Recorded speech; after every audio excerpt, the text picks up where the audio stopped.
Lep pozdrav vsem skupaj v imenu družbe E3 iz Nove Gorice. Rad bi vam predstavil projekt učinkovitega ogrevanja in hlajenja dvorca Lantieri v Vipavi.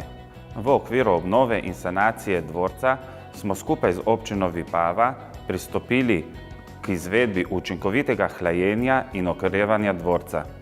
Uporabljena tehnologija je toplotna črpalka voda-voda.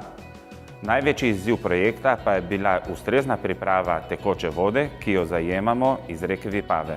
Z izvedbo projekta smo dosegli prihranek primarne energije v višini 45 MWh ter zmanjšali izpuste ogljikovega dioksida za 250 ton na letni ravni. Z uporabljenimi tehnologijami smo uspeli ukrotiti muhavost Vipave, hkrati pa ohranili visoko učinkovitost in razpoložljivost sistema. Vse, ki vas izkušnje, ki smo jih pridobili ob izgradnji tega objekta podrobneje zanimajo, vabimo na obisk.